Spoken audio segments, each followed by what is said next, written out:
This call is now being recorded.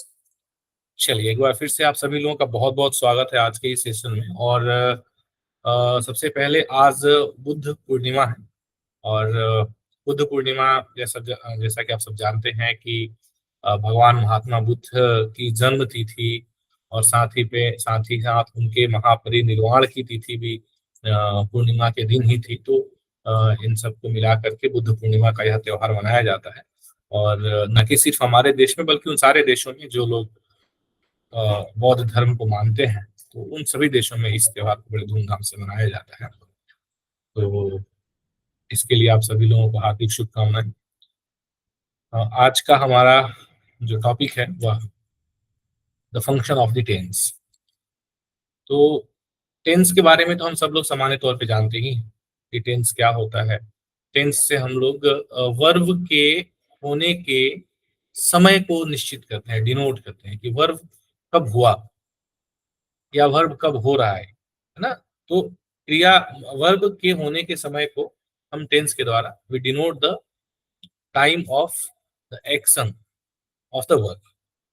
अगर हम simple तरीके से इसका डेफिनेशन दें या समझने का प्रयास करें, मुख्य रूप से तीन तरह का होता है। प्रेजेंट टेंस जो चल रहा है, पास्ट टेंस जो बीत गया, और फ्यूचर टेंस जो आने वाला है।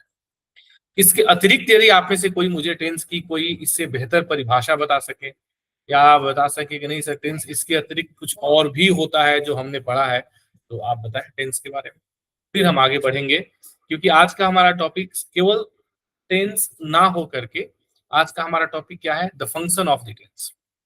तो हम आज के इस सेशन में यह जानने का प्रयास करेंगे कि टेंस से रिलेटेड किस तरह के प्रश्न हमारे परीक्षा में पूछे जा सकते हैं, उन्हें हमें किस तरह से सॉल्व करना है। और एक सामान्य तरीके से हम देखते जाएंगे कि टेंस के कितने प्रकार होते हैं। Present indefinite tense, present continuous tense, present perfect tense, present perfect continuous tense, और इससे संबंधित कुछ ऐसी बातें जो संभवतः आप में से बहुत सारे लोग नहीं जानते होंगे या आज पहली बार जानेंगे। तो ऐसी कुछ बातों को जानते हुए हम आज के सेशन को आगे बढ़ाएंगे। ठीक है, तो फटाफट आप लोग मुझे टेंस की डेफिनेशन बता दीजिए जल्दी से।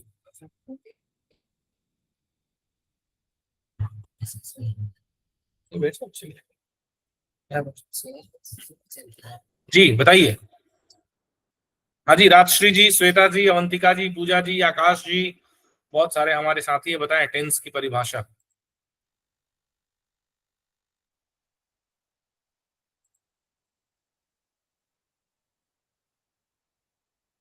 What is tense?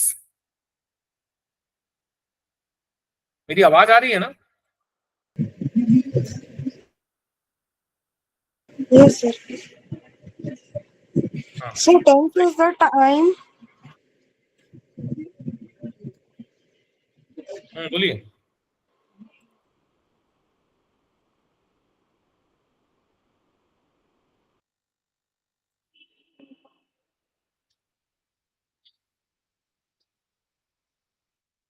The tense refers to time of action and state.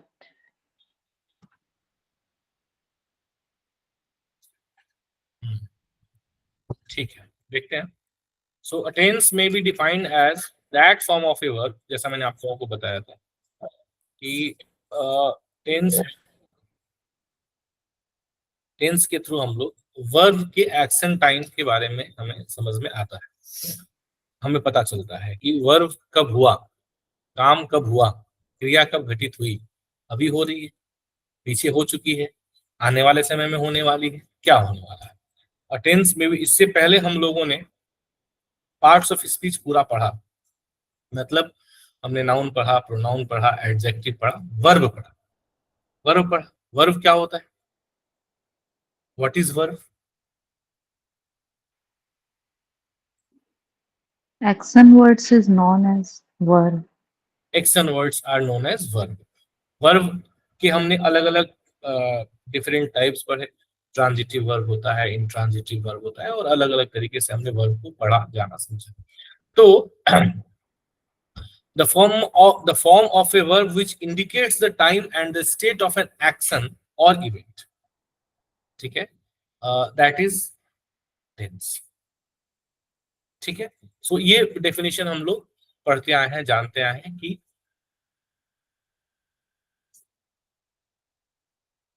Time of an action, जैसे कि गोज टू स्कूल। आप लोगों में से जो लोग भी मोबाइल से इस क्लास को अटेंड कर रहे हैं, वे लोग अपने फोन को पोर्ट लैंडस्केप मोड में करके रख लें, ताकि आपको जो है ना स्क्रीन पूरी तरीके से दिखे, ऐसा ऐसा। सो स्क्रीन आपको पूरा फुल स्क्रीन दिखेगा, ठीक है, क्लियर। तो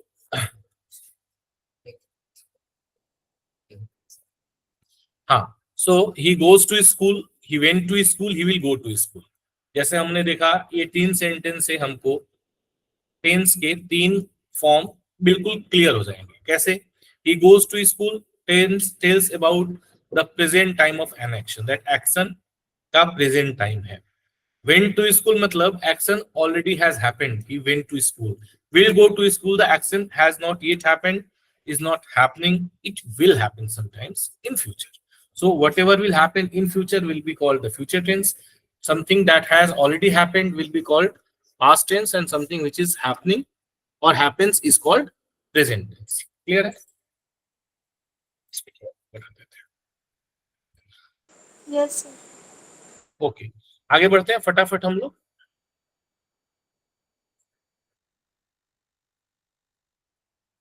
From the above sentences, it will be clear to the students that there are 3 main tenses। हो गया, हमें तो ये बहुत पहले से क्लियर है, स्कूल टाइम से क्लियर है, present tense, past tense, future tense, बहुत ज्यादा इसमें समस्या की बात है नहीं। स्टेट ऑफ एन एक्शन, अब हम यहाँ पे फंक्शन ऑफ टेंसेस के बारे में देखेंगे कि टेंस का एक्चुअल फंक्शन क्या है। जैसे हम लोगों ने अभी तो सामान्य तरीके से देख लिया कि अभी हुआ या हो रहा है, अभी तो प्रेजेंट, हो चुका है तो पास्ट, और होगा तो फ्यूचर। लेकिन इसका फंक्शन क्या है, जो आज का हमारा टॉपिक है। आज का हमारा टॉपिक एक्चुअल केवल टेंस नहीं है, ये क्या है? Function of the tense. तो अगर हम लोग प्रेजेंट टेंस की बात करें, केवल हम प्रेजेंट टेंस की हम बात करेंगे अभी, फिर उसके बाद धीरे धीरे हम पास्ट और फ्यूचर की बात अगले कंसेक्यूटिव क्लासेस में करेंगे। तो प्रेजेंट टेंस की हम यदि बात करें, तो प्रेजेंट टेंस में हम एक हैबिचुअल एक्शन की बात करते हैं, ठीक है, हैबिचुअल एक्शन की बात करते हैं। प्रेजेंट इंडेफिनिट टेंस की यदि बात करें, आगे हम जब इसके टाइप्स ऑफ प्रेजेंट टेंस देखेंगे तो हम उसे देखेंगे।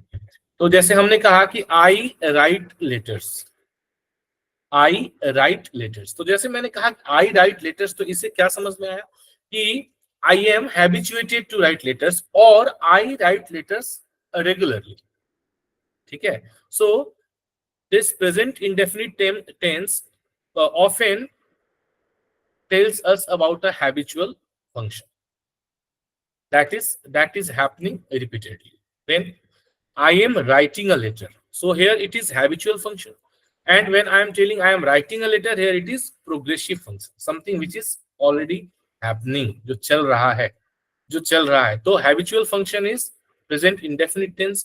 जब progressive function की बात करेंगे तो that is present continuous tense। then preceding function, जो अभी अभी हुआ, I have just written a letter, I have written a letter की हम यदि बात करेंगे ना, तो वहां पे just जो है कहीं ना कहीं हिडन है। यहाँ तो वैसे जस्ट यूज किया गया है समझने के लिए, किया है प्रीसीडिंग एक्शन की हम बात कर रहे हैं, बट नॉर्मली जब भी हम लोग प्रेजेंट परफेक्ट टेंस के सेंटेंसेस की बात करेंगे तो it will be of the preceding function.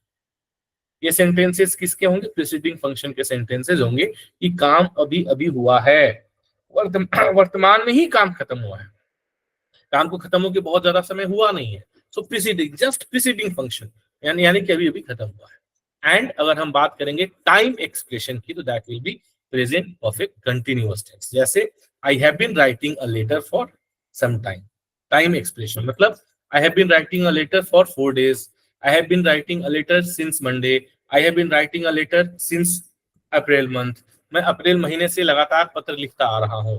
सो एक समय का एक्सप्रेशन दिया तो वहां पे प्रेजेंट परफेक्ट कंटीन्यूअस टेंस हो जाएगा।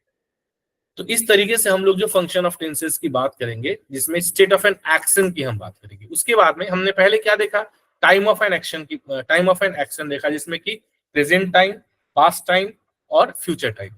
सामान्य तौर पे हम लोग टेंस को इसी के बारे में जानते हैं, लेकिन आज हम उससे थोड़ा सा एक स्टेप बढ़ करके आगे देख रहे हैं। स्टेट ऑफ एन एक्शन, जहां हमने देखा हैबिचुअल फंक्शन, हमने देखा प्रोग्रेसिव फंक्शन, हमने देखा प्रीसीडिंग फंक्शन, और हमने क्या देखा, एक्सप्रेशन, टाइम एक्सप्रेशन। तो ये 4 चीजें हम देख रहे हैं स्टेट ऑफ एन एक्शन जो फंक्शन ऑफ टेंसेस के अंदर। उसके बाद क्या है, टाइम फ्रेम। टेंस का टाइम फ्रेम क्या होता है? हमारे पास अगेन 3 तरह का टाइम फ्रेम होता है। इसमें point of time, period of time और एक्सप्रेशन ऑफ टाइम होता है। ठीक है, 3 तरह का टाइम फ्रेम है। So we have 3 time frames, and in order to get a complete structure of tenses, we should briefly know each one of them. तो 3 चीजें जो अभी हम देख रहे हैं, उन 3 चीजों को हमें फंक्शन ऑफ टेंसेस पढ़ते वक्त ध्यान में रखना है। पहला, time of an action, that is present, past and future, पहला। दूसरा, state of an action, that is habitual, progressive, preceding and time expression. और तीसरा, time frame of a tense. Time frame of a tense क्या है? पहला, point of time. इसके time frame of a tense की यदि हम बात करेंगे तो इसमें पॉइंट ऑफ टाइम। ये इतना जानना क्यों जरूरी है? अगर आप लोग ऐसा सोच रहे हैं कि सर इतना जानना जरूरी क्यों है, नॉर्मली प्रेजेंट, पास्ट और फ्यूचर जानकर के काम नहीं चल जाएगा क्या? बिल्कुल चल जाएगा। थ्योरेटिकल पॉइंट ऑफ व्यू से यदि हम देखें तो इस तरह के क्वेश्चन शायद ही आपसे पूछे जाए कि what is preceding time of action, tense and all, नहीं, लेकिन इससे रिलेटेड क्वेश्चंस पूछे जाएंगे। तो इससे रिलेटेड क्वेश्चंस को करने के लिए, सही से करने के लिए और समझ पाने के लिए आपके पास ये थ्योरेटिकल नॉलेज, थोड़ा बहुत इसका आउटलाइन होना जरूरी है। क्योंकि आप जो एग्जाम अपीयर होने जा रहे हैं उसमें आपके जो इंग्लिश की नॉलेज है वो कम से कम ग्रेजुएशन स्तर की आपसे मांगी गई है। That is your minimum eligibility in English language, minimum graduation level. या तो आपने एक सब्जेक्ट के रूप में पढ़ा है, या तो फिर आपने इंग्लिश माध्यम से, इंग्लिश मीडियम से अपनी पढ़ाई करी है। तो इंग्लिश मीडियम से पढ़ें या इंग्लिश एक सब्जेक्ट के रूप में पढ़ें, दोनों ही परिस्थितियों में आपकी इंग्लिश का स्तर अच्छा होना चाहिए। अल्टीमेटली यही वो चाहते हैं, यही कमीशन चाहता है। तो इसके लिए धीरे धीरे, लगातार, साल दर साल, वर्ष प्रति वर्ष इंग्लिश का जो स्तर है, मतलब क्वेश्चंस का जो लेवल है, वो निरंतर बढ़ता चला जा रहा है। अच्छा लेवल का इंग्लिश अब आपसे पूछा जा रहा है। तो हम उम्मीद कर सकते हैं, एक्सपेक्ट कर सकते हैं, हमें तैयार रहना है इस वर्ष भी कि एक अच्छे लेवल की अंग्रेजी से हमारा पाला पड़ने वाला है एग्जाम में। क्योंकि इस साल 2023 में जो परीक्षा हुई उसमें हम लोगों ने एक ओवरऑल जो सर्वे देखा, बहुत सारे स्टूडेंट से बात करके, जो सफल नहीं हो पाए, पेपर 1 की हम बात कर रहे हैं, तो उनमें से ज्यादातर लोगों की समस्या इंग्लिश को लेकर के थी। इंग्लिश के पेपर में वे ठीक नहीं कर पाए, जिसकी वजह से ज्यादातर, मतलब मैं ऐसा नहीं कहता हूँ कि सभी, लेकिन ज्यादातर स्टूडेंट्स के साथ में इंग्लिश के पेपर को लेकर के समस्या थी। So we have to prepare ourselves accordingly कि हमें इंग्लिश के पेपर को लेकर के समस्या ना है। इसीलिए आज मैंने आप लोगों को 80 प्रश्न दिए थे 30 मिनट में। कोई ऐसे आप में से स्टूडेंट हैं जिन्होंने अटेम्प्ट किया और 80 अटेम्प्ट नहीं कर पाया because of time constraint,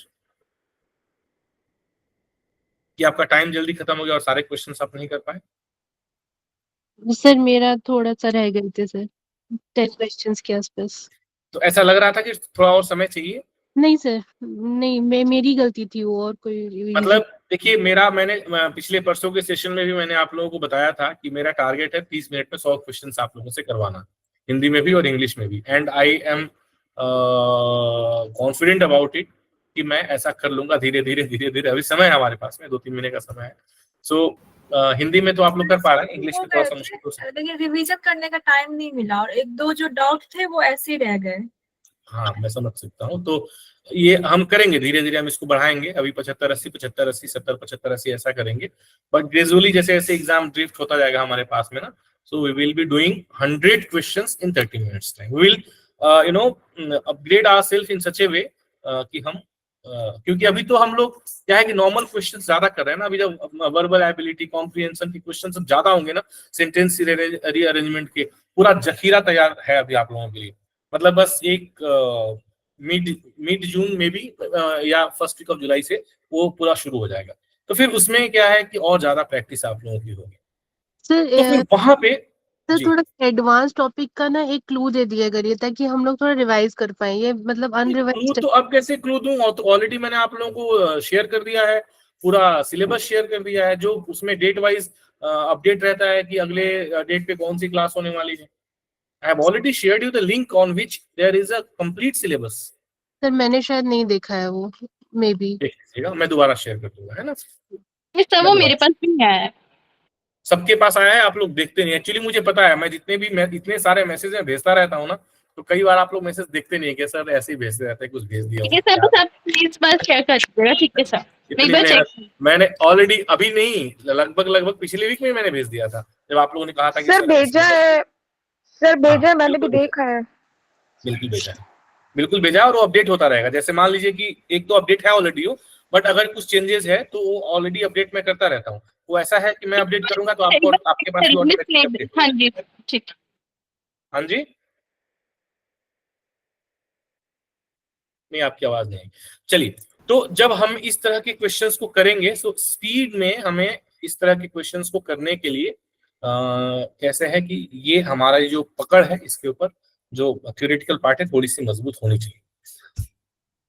half an hour में 100 क्वेश्चंस के कॉन्सेप्ट का मतलब ये है कि आप एग्जाम में ना 1 आवर 100 क्वेश्चंस में अपने आप को पूरी तरीके से कंफर्टेबल महसूस करें। आपको बिल्कुल भी ऐसा ना लगे कि आप क्वेश्चंस इसलिए नहीं कर पाए क्योंकि आउट ऑफ टाइम आप हो गए। और दूसरी बात मैं आपको और बता दूं कि एसएससी जीएसटी के पेपर में ऐसा कोई प्रश्न आपसे नहीं पूछ लिया जाएगा जो आप बिल्कुल ना जानते हो। मतलब ऐसा कोई प्रश्न हिंदी व्याकरण और इंग्लिश व्याकरण में शायद ही आपसे काउंटर और विशेषकर रक्स फाउंडेशन के साथ जरूर तैयारी कर रहे हैं, क्योंकि हम कोई भी कॉर्नर छोड़ ही नहीं रहे। मतलब जो टॉपिक उठा रहे हैं उसमें से 100% हम लोग उसको कवर करने का प्रयास कर रहे हैं।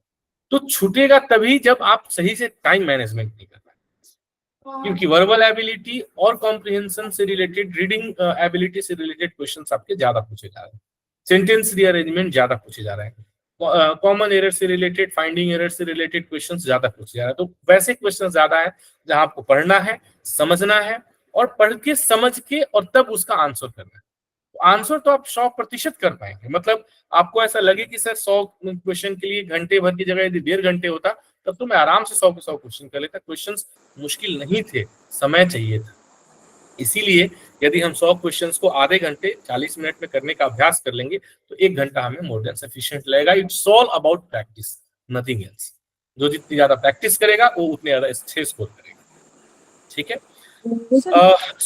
जी सर क्लोज टेस्ट और फिर सिनोनिम्स एंटोनिम्स में थोड़ा प्रॉब्लम होता है।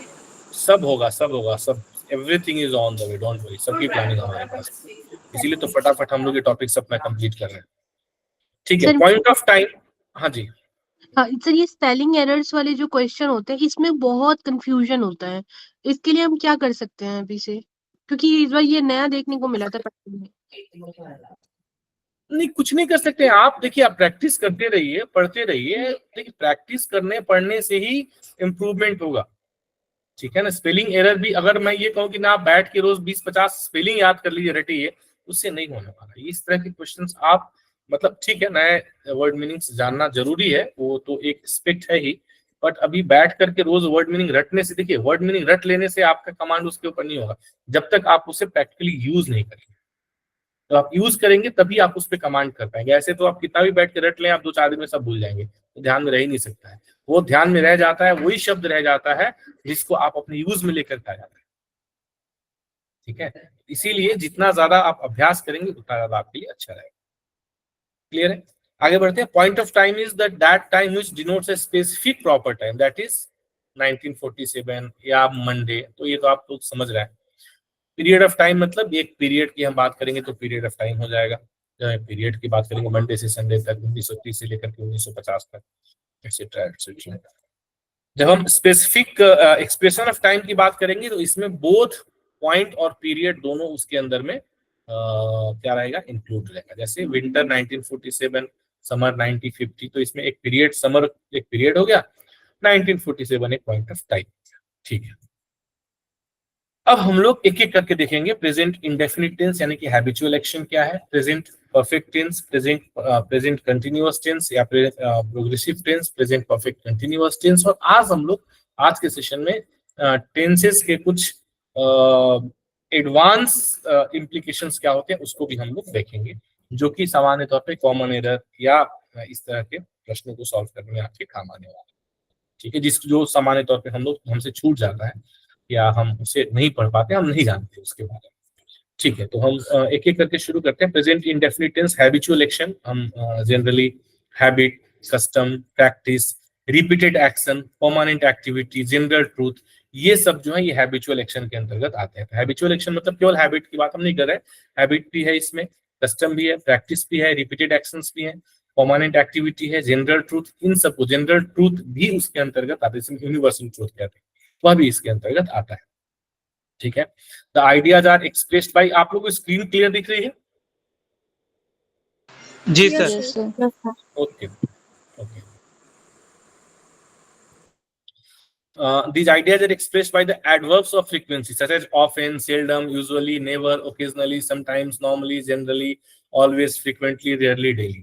तो ये एडवर्ब ऑफ फ्रीक्वेंसी के साथ सामान्य तौर पे हम लोग habits, customs, practice, repeated actions, है ना, परमानेंट एक्टिविटी, जनरल ट्रूथ, इन सबको हम लोग सामान्य तौर पे नॉर्मली, मतलब ये ऐसा नहीं कि थंब रूल है कि नहीं ऐसा ही होगा, बट सामान्य तौर पे हम लोग इसे एडवर्ब ऑफ फ्रीक्वेंसी जो है उसके साथ में यूज में लेकर के आते हैं। कैसे लेकर यूज में आते हैं देखते हैं एक बार हम लोग। जैसे उदाहरण यहाँ पे दिया हुआ है, the old ladies goes for a walk in the morning daily. तो इसने क्या बताया, एक हैबिट के बारे में बता दिया। पर्ल यूजुअली बिलीव्स एवरीबॉडी, तो यूजुअली बिलीव्स एवरीबॉडी, तो यहाँ पे बिलीव की बात हो गई। Arnav often gets late for lunch, ठीक है, often gets late for lunch, again एक हैबिट की बात हो गई। Suhani always comes in time, habit की बात हो गई। Shaurya seldom gets up late, habit की बात हो गई। ठीक है, तो इस तरीके से हम देखेंगे तो हैबिचुअल एक्शंस में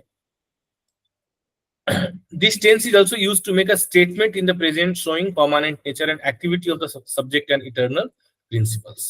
ठीक है, तो प्रेजेंट शोइंग परमानेंट नेचर, जैसे आई नो हिम वेल, ठीक है, he teaches in Saint Xavier College, the cow gives milk, rivers freeze at high altitude, water boils at 100 degree centigrade. तो ये क्या दिखा रहे हैं ये लोग, ये कुछ परमानेंट नेचर एक्टिविटीज को शो कर रहे हैं। ठीक है, कुछ ऐसे इटर्नल प्रिंसिपल्स हैं जिसको शो कर रहे हैं, जैसे water boils at 100 degree centigrade. इस तरह के जब स्टेटमेंट हमें बनाने, मतलब स्टेटमेंट हमें देने होते हैं, तो हम लोग इसे प्रेजेंट इंडेफिनिट टेंस, जिसे हम लोग सिंपल प्रेजेंट टेंस भी कहते हैं, उसमें ही देते हैं। ठीक है, जो परमानेंट नेचर की चीजें होती हैं, परमानेंट नेचर की एक्टिविटीज होती हैं, इटर्नल प्रिंसिपल्स होते हैं, है ना, तो इनको हम लोग इस तरीके से प्रेजेंट इंडेफिनिट टेंस में ही हम इन्हें एक्सप्रेस करते हैं। ठीक है, plants prepare their own food, universal truth है, मतलब एक नेचर एक्टिविटी की हम बात कर रहे हैं, plants prepare their own food. तो इस तरह के सारे जो सेंटेंसेस हैं ये प्रेजेंट इंडेफिनिट टेंस में ही लिखे जाएंगे।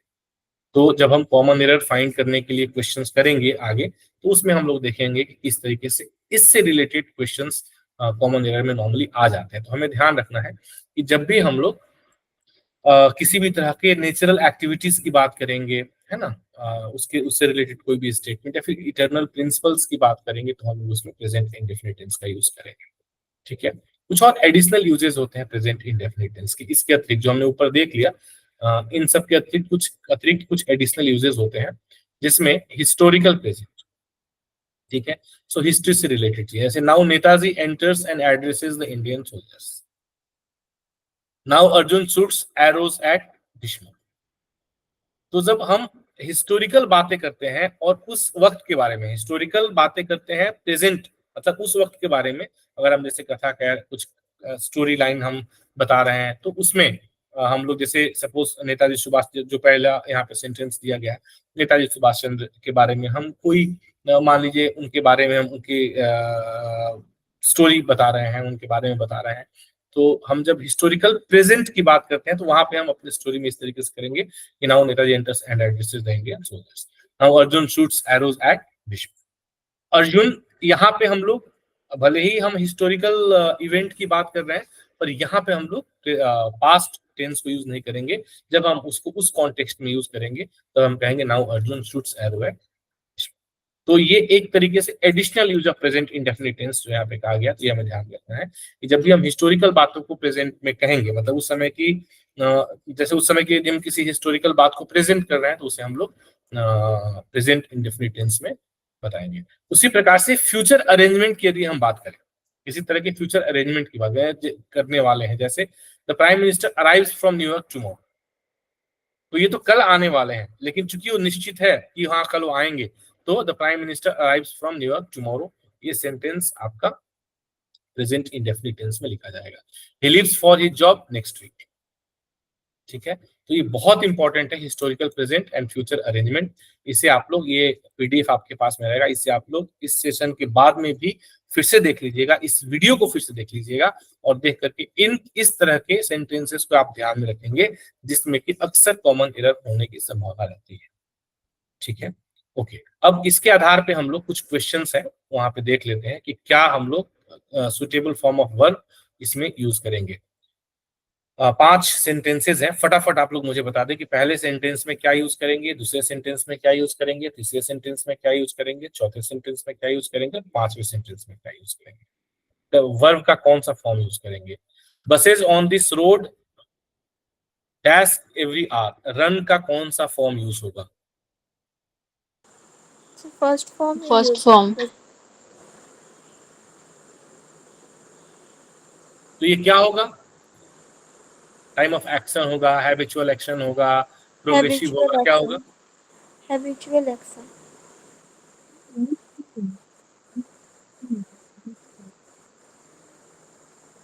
सर ये फर्स्ट फॉर्म नहीं, डेली रूटीन है सर, ये तो रन होगा।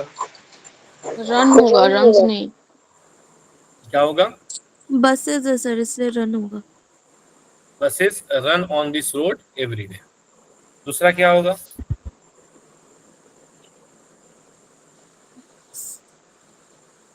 Apple get ripe in the autumn, general term.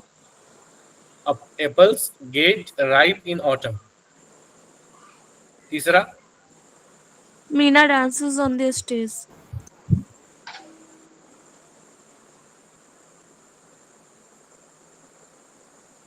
चौथा, leaves. The last bus normally Leaves at night. he that dinner at 8 p.m.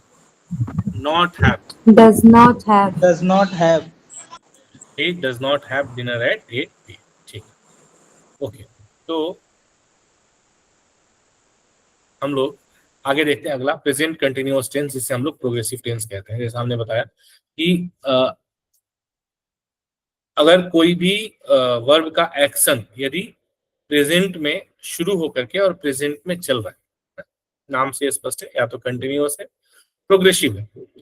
So this tense is normally used for an action in progress that is temporary in nature.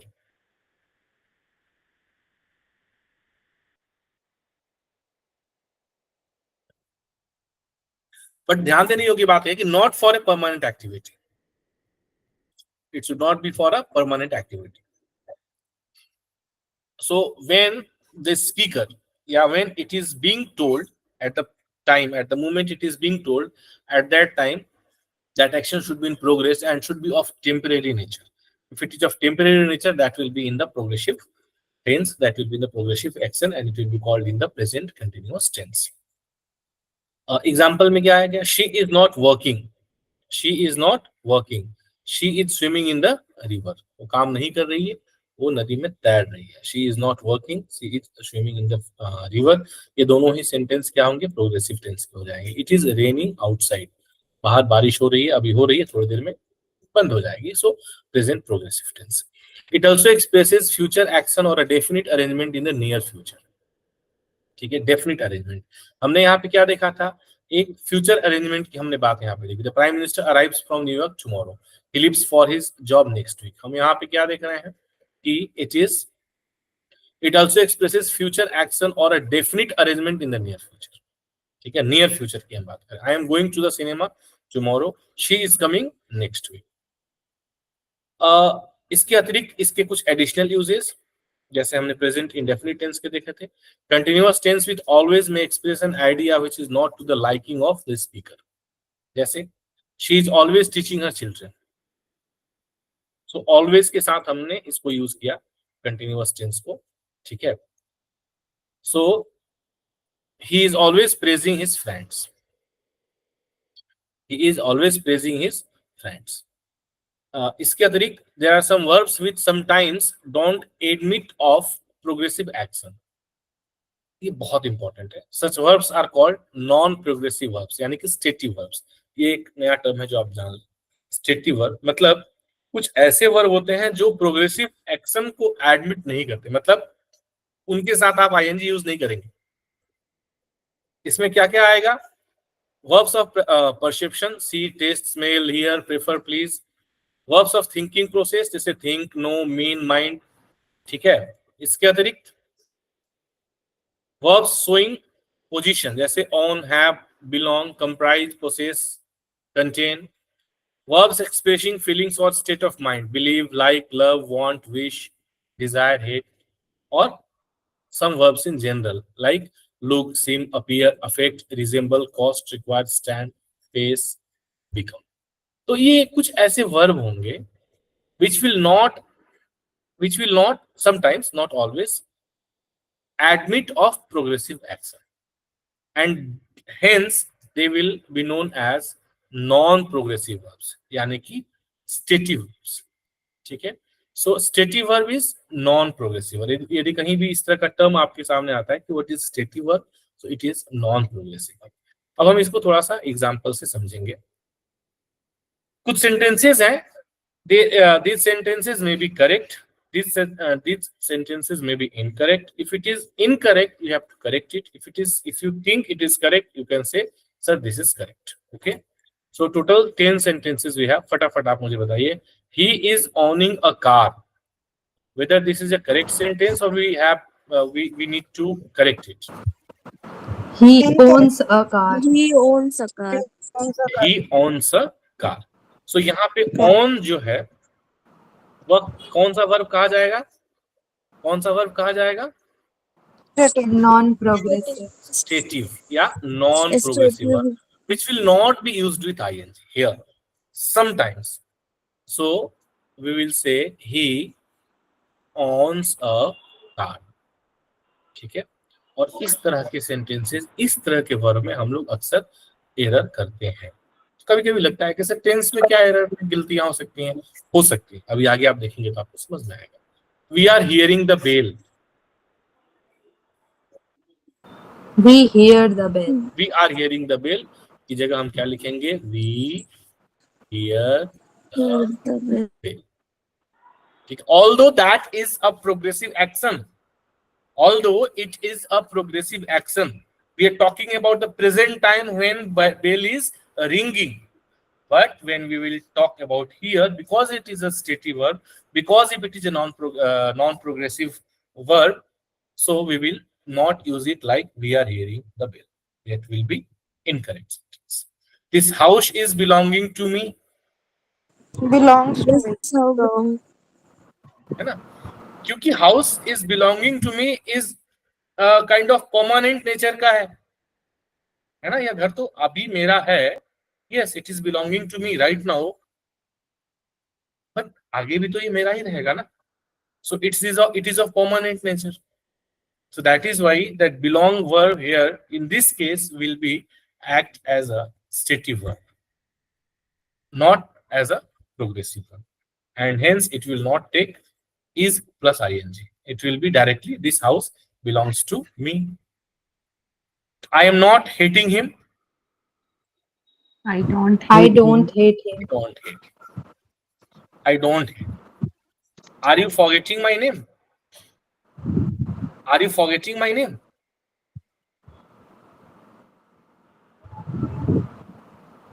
Do you forget my name? Are you forgetting my name? Do you forget my name? अच्छा, Are you forget my name?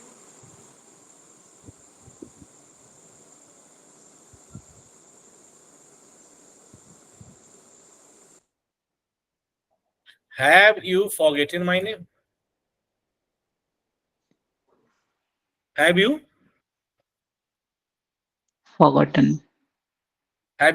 forgotten my name? ठीक है,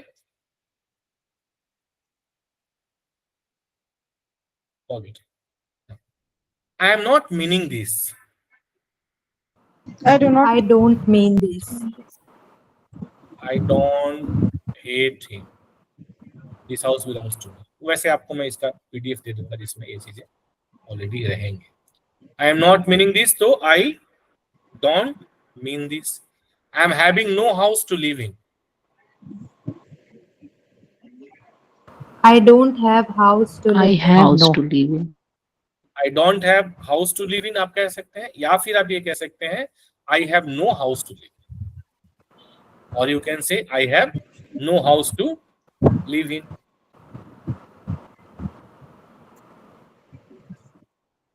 She stands in the shade of a tree. She is standing in the shade of a tree.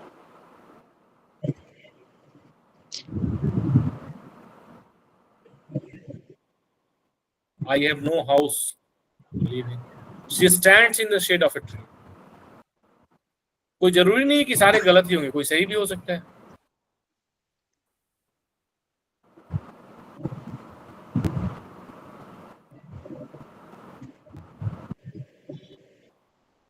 एक number.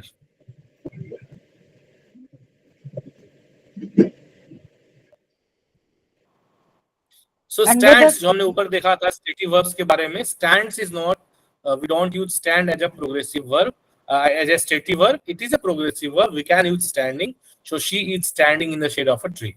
The temple is standing in the heart of the city. The temple stands in the heart of the city.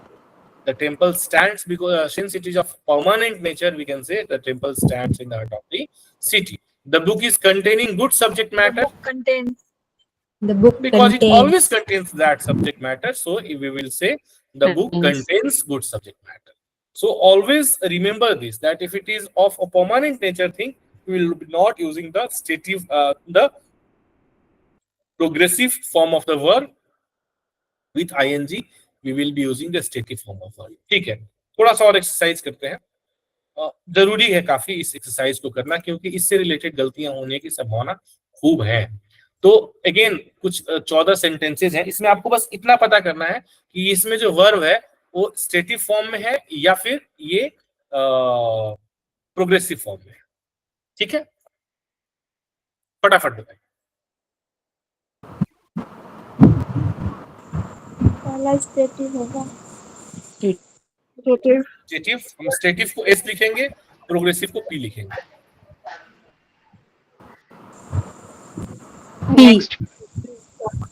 P. जहां पे गलत, जहां पे आपको लगे कि यहाँ पे स्टेटिव की जगह प्रोग्रेसिव या प्रोग्रेसिव की जगह स्टेटिव यूज हो गया है, आप मुझे बता देंगे तो हम इसको चेंज भी कर देंगे. बताइए. He lives in Chennai. Static.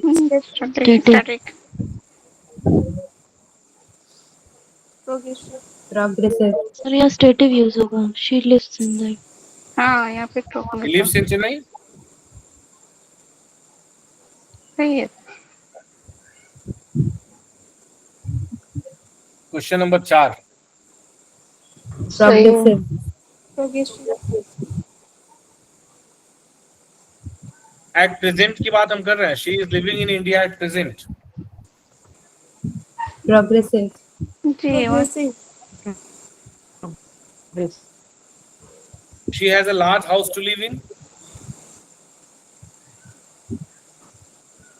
Stative. Static. She is having lunch now. Progressive. Progressive है.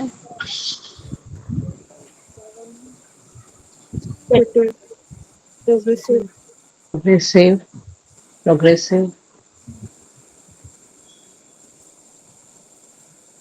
ये आई है, वन नहीं. I am seeing him next morning.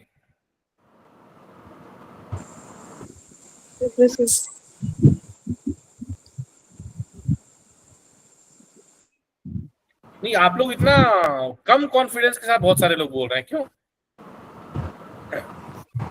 Sir ये सेंटेंस सही है. I am seeing him next morning. Correct कीजिए ना, मैं वही तो कह रहा हूँ. I will see him next morning. मैंने आपको बताया था ना फ्यूचर वाला. Additional use of present continuous tense. I ठीक है? see.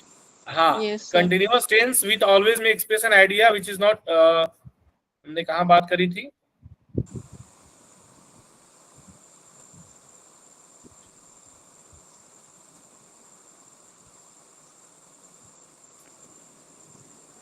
हाँ, it also expresses future action और a definite arrangement in the near future. ठीक है, तो यहाँ भी आपका क्या लगेगा? कंटिन्यूअस टेंस यूज किया जाएगा, प्रेजेंट कंटिन्यूअस टेंस यूज किया जाएगा, प्रोग्रेसिव एक्शन के लिए हम इसको यूज करेंगे। तो जैसे यहाँ पे ये सेंटेंस है, I am seeing him next morning. ठीक है, नियर फ्यूचर की हम बात करें, I am seeing him next morning. जी, the nurse is feeling her forehead. Progressive. Progressive, ठीक है। I think she is a miser. Stative. Static. Stative. I am thinking of living Chandigarh. Progressive. Progressive. Thinking and thinking. ठीक है, stative. Stative. Stative. Progressive. ठीक है, कुछ ऐसे words जैसे while, still, at the moment, presently या at present and now। ठीक है, now, presently, at the moment, while, still, ये ऐसे वर्ड्स हैं जो हमें प्रोग्रेसिव प्रेजेंट को इन वर्ड्स के सहारे हम लोग एक्सप्रेस कर सकते हैं। देखते हैं कुछ क्वेश्चंस, देखते हैं। फिल इन द ब्लैंक्स है, वर्ब का फॉर्म दिया है, आपको बताना है कौन सा वर्ब का फॉर्म यूज होगा। क्वेश्चन नंबर 1, यहाँ पे क्या यूज होगा, यहाँ पे क्या यूज होगा? Not work, play. She does not walk. She plays chess. She is not working. She is playing chess with her friends. बाकी लोग क्या कर रहे हैं भाई? बाकी लोग ये बताइए। Chess with her friends. She is not working, she is playing chess with her friends. ठीक है, दूसरा number, She will leave is for leaving America. for America. Or She will leave for third, why are you America. at present? America next year. That's a poem. Read. What are you reading at present? What are you reading at present? Read a poem. I read a second poem. I read a poem. What are you reading at present? I have Fourth. read a We are having lunch. poem. I have read a poem. Fourth, We are having lunch We are having lunch. at 2. At 2 p.m. We had lunch as 2 p.m. tomorrow. Acha, we will have lunch at 2 tomorrow. As We Ram- are having lunch at 2 tomorrow as Ram is Very catching good. a noon train. we are having lunch at 2 p.m. tomorrow. Near Sir, future we will क्यों की नहीं हमने होगा? बात करी। as Ram, हाँ जी, Sir, we will नहीं होगा. We will क्यों नहीं होगा? we We will will नहीं। have lunch. No. We are having lunch at 2 p.m. tomorrow। देखिए,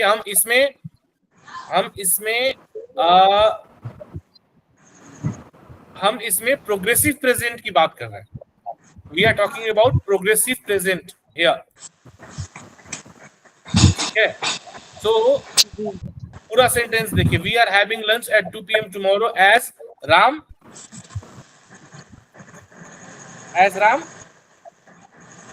Has to catch. as Ram is catching a noon train। ठीक है, सो इसमें चूंकि हम प्रोग्रेसिव प्रेजेंट की Catching a बात noon कर रहे हैं, हाँ, train. We are having lunch at 2 p.m. tomorrow as Ram is catching a noon train। Meena usually does the cooking, but I dash it today as she is not here। I am doing it today as she isn't. I am doing it today as she is not here। तो इस तरीके से ये आपका present perfect continuous tense third वाला बता दीजिएगा जो फ्लिप किया है। कौन सा? थर्ड नंबर का जो था। What are you dash at present? What are you reading at What present? are you? What are you reading at present? I am I reading am a reading a poem. poem। हाँ, ठीक है। The present perfect tense, we say it imperfect past, that is about the preceding action. That is about the preceding action. So this tense is a mixture of present and past. At the time of speaking, the action is already completed in the past. It always implies a strong connection with the present.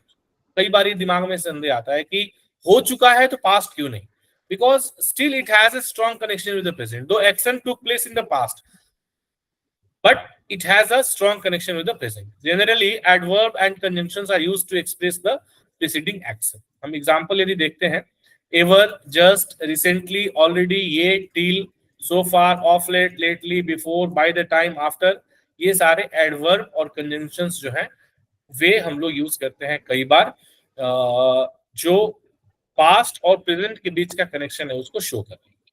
ठीक है, सो present perfect tense को हम लोग imperfect past भी कह सकते हैं। Preceding action है, जस्ट अभी हुआ है, काम तो खत्म हो चुका है, काम खत्म होने में बाकी नहीं है, लेकिन अभी भी उसका प्रेजेंट के साथ में स्ट्रॉन्ग कनेक्शन है, अभी अभी खत्म हुआ है, मैं खाना खा चुका हूं, अभी खाना खत्म करके बैठा हूं। So it has a strong connection with the present, that we have to understand. Hindi में तो हम आसानी से समझ जाते हैं, इंग्लिश में भी जहां पकड़ना है वहां पे हम हैज हैव करके समझ जाते हैं। रिसेंटली में कुछ हुआ, एग्जैक्टली, हाँ, क्या बोल रहे हैं सर? रिसेंटली में कुछ हुआ हो, एग्जैक्टली, रिसेंटली में जस्ट कुछ खत्म हुआ हो तो उसको हम लोग क्या बोलेंगे? प्रेजेंट परफेक्ट टेंस बोलेंगे। That will be imperfect past and that will denote a preceding action. ठीक है, एग्जांपल हम जानते हैं, she has lived here all her life. We have seen this movie already, we have not seen Rita lately. ये थोड़ा सा हम लोग, ये जो आज का हम लोग ये कॉन्सेप्ट टेंस का हम देख रहे हैं, the function of the tense देख रहे हैं, it is little ahead of the tense that we have already read. कि प्रेजेंट इंडेफिनिट टेंस में the sentence composition and the syntax, the sentence composition and the syntax will be subject plus verb plus SAIS plus object. In present continuous tense, the composition of the sentence will be subject plus verb, is MR, is MR plus verb plus ing plus object. So that already we have seen, we know that, but we are just we are trying to understand the function of the tense one step ahead, and we are trying to see, or we are trying to rule in ki what all the errors, common errors that we may make in the while using the sentences, while if we are getting some common error questions in the examination, so what kind of common error can be there from the part of the tense. और अगर हम लोग इसके साथ साथ में tense की importance की जो बात करूं, तो it is also very important for the paper 2, because जब हम अनुवाद की बात करते हैं तो सबसे बेसिक मैं कहता हूं कि जिस व्यक्ति का टेंस अच्छा है ना, उसका अनुवाद अपने आप अच्छा होता है। इसीलिए हम लोग टेंस और वॉइस, ये दो ऐसे टॉपिक हैं इंग्लिश ग्रामर को जिसको हम बहुत अच्छे से पढ़ेंगे, क्योंकि ये दोनों ना कि केवल आपके पेपर 1 के लिए महत्वपूर्ण है, बल्कि पेपर 1 के साथ साथ ये आपके पेपर 2 के लिए बहुत महत्वपूर्ण है। क्योंकि यदि आपका सिंटैक्स अच्छा है, आपका सेंटेंस कंपोजिशन अच्छा है, आप सही फॉर्मेशन वाक्यों के कर पा रहे हैं, तो यदि आप समझ पा रहे हैं कि जिस टेंस में वाक्य दिया हुआ है, चाहे इंग्लिश में दिया हुआ हो चाहे हिंदी में दिया हुआ हो, और उसे दूसरी भाषा में यदि आपको ट्रांसलेट करना है, तो उसका कंपोजिशन किस प्रकार से रहेगा उस पर्टिकुलर टेंस में। क्योंकि मैं अक्सर कहता हूं कि जब भी आप ट्रांसलेट करें तो 2-3 चीजों का ध्यान रखें कि आप टेंस ना बदलें, आप जो है लिंग ना बदलें, आप वचन ना बदलें, मतलब आप नंबर और जेंडर और टेंस इसको ना बदलें, क्योंकि ये नहीं बदलता है। अनुवाद में ऐसा नहीं होगा कि आप एक भाषा में पुल्लिंग की बात करेंगे तो अनुवाद करेंगे तो दूसरी भाषा में वो स्त्रीलिंग हो जाएगा, ऐसा तो नहीं है ना। बॉय गर्ल नहीं हो सकता, गर्ल बॉय नहीं हो सकते। वैसे ही एक लड़का हम एक हिंदी में बोल रहे हैं तो किसी भी परिस्थिति में वो अंग्रेजी में अनुवाद 2 लड़के नहीं कर सकते हम, या 5 लड़के नहीं कर सकते हैं, वो एक है तो एक ही रहेगा। We cannot change the number, we cannot change the gender, and we cannot change the tense, because जिस टेंस में हो रहा है काम, उसी टेंस को हिंदी में भी लिखेंगे और उसी टेंस को हमें इंग्लिश में भी लिखना पड़ेगा। But yes, of course we can change voice. Voice हम चेंज कर सकते हैं। क्यों चेंज कर सकते हैं वॉइस? क्या वजह है कि हम वॉइस चेंज कर सकते हैं? क्योंकि वॉइस चेंज कर देने से भी वाक्य का मीनिंग नहीं बदलता है। The sentence does not alter or change its meaning even though when we change its voice. Active में कहेंगे तो भी बात वही है, पैसिव में कहेंगे तो भी बात वही है, कहने का तरीका अलग है। राम ईट्स मैंगो और a mango is eaten by Ram, मतलब तो एक ही है। चाकू तरबूजे पे गिरे या तरबूजा चाकू पे गिरे, है ना।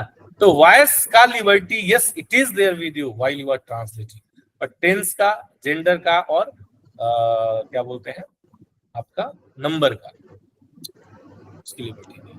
इसीलिए जब आप हम जब टेंस पढ़ रहे हैं और आगे हम वॉइस पढ़ेंगे, इसको बहुत अच्छे से पढ़ेंगे। ये दोनों पेपर के लिए बहुत इंपॉर्टेंट, पेपर 1 के लिए बहुत इंपॉर्टेंट है, पेपर 2 के लिए तो बहुत बहुत ज्यादा है, इसलिए इसे आप लोग ध्यान दें, ठीक है। सो आगे बढ़ते हैं हम लोग। I have just seen that film, I have already had my breakfast. Ever means, अच्छा ये यहाँ पे सेंटेंसेस में एग्जांपल्स में जस्ट या ऑलरेडी ये वर्ड्स तो दिए हुए हैं, ये जो इनको आप ये जो कंजंक्शंस या ये जो एडवर्ब्स दिए हुए हैं ये ठीक है दिए हुए हैं, बट जरूरी नहीं है कि पास्ट प्रेजेंट परफेक्ट टेंस में हमेशा इस तरह के कंजंक्शन और इस तरह के एडवर्ब के साथ ही आपका सेंटेंस पूरा होगा, नहीं, not necessarily. Sometimes it is hidden also. आप समझ पाएंगे कि हाँ यहाँ पे जस्ट है पर नहीं दिया है, फिर भी सेंटेंस कंप्लीट होगा, ठीक है। Ever means any time in the past and always. So far ये till means up to now, up to this, इसका नेगेटिव इंप्लीकेशन होता है। ऑफ लेट, लेटली मतलब रिसेंटली, ये सब तो हम लोग पहले जब हम लोग एडवर्ब पढ़ रहे थे तो हमने देखा था, ठीक है। Present perfect plus point of time, that is simple past. Present perfect plus point of time is simple past. ये कैसे होगा देखते हैं, ये मैजिक कैसे होगा, ये मैजिक भी देखते हैं। It should be noted that point of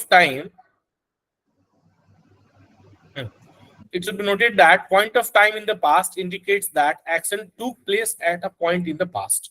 The point of the time in the past is expressed by since, ever, since, last, yesterday, the other day, ago, before, back, formerly, any time in the past. ठीक है। She has returned 2 days ago. तो 2 days ago के लिए that is a point of time of present at that time. She has returned 2 days ago. ठीक है। She returned 2 days ago.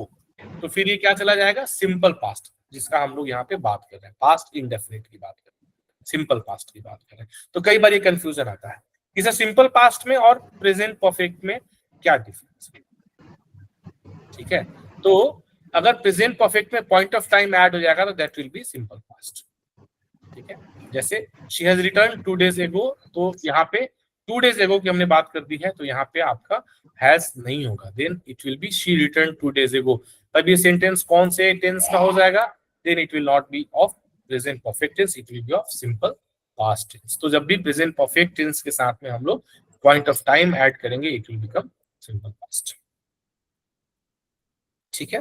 Present indefinite में time expression होगा तो present perfect हो जाएगा।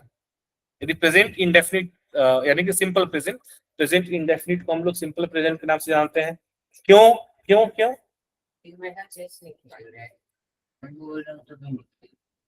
बुला के लो, ठीक है। Present indefinite plus time expression is present perfect. This tense can also be used with since, for, how long, whole, all, throughout, all along to express time expression. जैसे he has known me for 2 years. He has known me for 2 years. She has owned this parlor since 2002. तो हमने since का यहाँ पे use किया, यहाँ पे for का यूज किया। जब हम प्रेजेंट परफेक्ट कंटिन्यूअस टेंस में आए, हाँ जी, हैज ओमिट हो जाएगा ना सर, टाइम दिया हाँ, हुआ। हैज ओमिट क्यों होगा सर टाइम दिया हुआ है ना। हाँ, ओमिट क्यों होगा, सर टाइम दिया हुआ है इसमें। हाँ तो ठीक है ना, he has known me for 2 years। Time दिया होने से क्या फर्क पड़ता है, यहाँ पे हैज ओमिट नहीं होगा, he has known me for 2 years, yes, ठीक है sentence,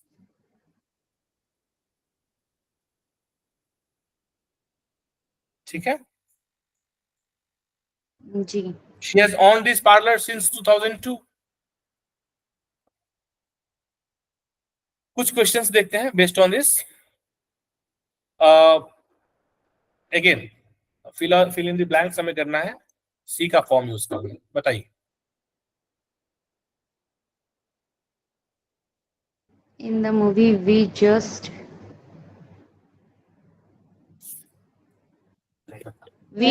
saw the most extraordinary scene.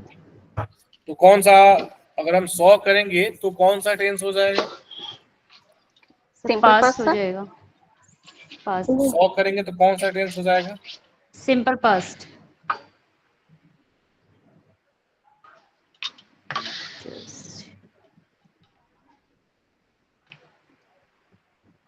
Present perfect tense.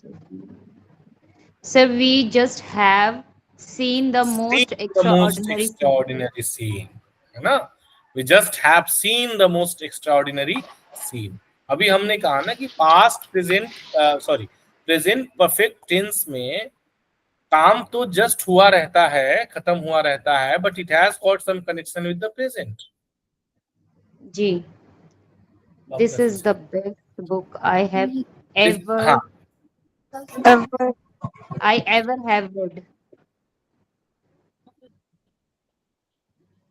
I ever have read.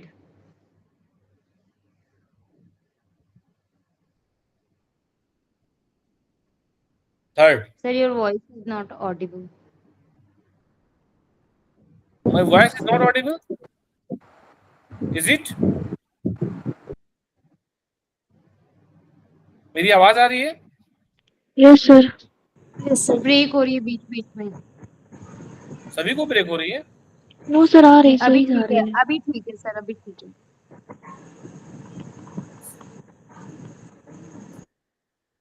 This is how long you dash How long? know You have known him. You have known him. There are no taxis available because the drivers on strike lately. यहाँ पे है। एक minute, ये यहाँ पे है। यहाँ पे। This is the blank Because space. the drivers have gone on strike. ठीक है। Vinay dashed the puncture tire of this car yet. Vinay has many. Has many. Has Many. Has many. yet है। yet है। हाँ sir, present perfect में ही लगता है Present sir ये। perfect में लगता ठीक है है, इसे। लेकिन yet है ना? हाँ जी। नेगेटिव के साथ। हाँ तो ये सर ये प्रेजेंट परफेक्ट में ही यूज होता है। नहीं, पर आप लोग इस सेंटेंस के देख करके मीनिंग समझिए ना। Vinay dash the puncture tyre of his car. ठीक है, हमने हैज लिख दिया। Vinay has not meant the puncture tire of his car। Vinay has हमने मेंट लिखा, तो इसका क्या अनुवाद करेंगे आप? है ना, ये अभी तक किया नहीं। ये जब हमने कहा तो पंक्चर टायर का, तो फिर ये हाँ has not meant the puncture tyre of this car. ये ठीक है।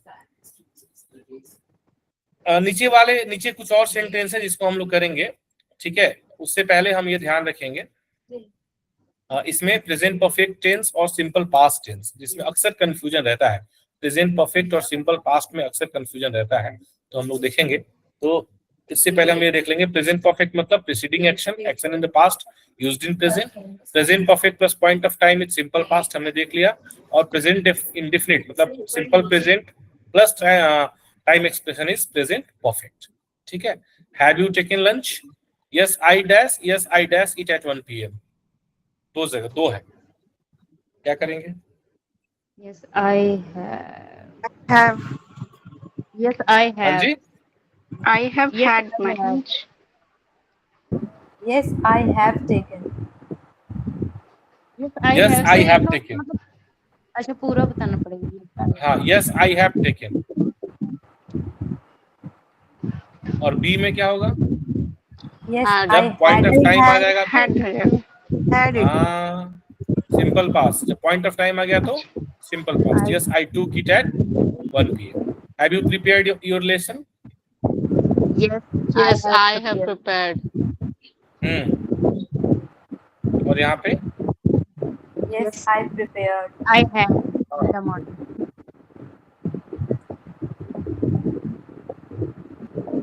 I had IELTS. Yes, I did. Have you seen such a nice movie? Yes, I did. No, I haven't. No, I have not. No, I have not seen. No, I have seen. हाँ, और बाकी अगर यहाँ है तो last year point of time आ गया तो yes, I saw one last year. Have you opened a bank account? Yes, I Yes, opened. I have opened. Yeah, I opened. Yes, I opened. How long have you known this man? I have known him. Have known him since. I knew him. I have known him since I arrived there. I knew him when I was at school. ठीक है, तो इस तरीके से हम लोगों ने present tense के सभी फॉर्म्स को देखा।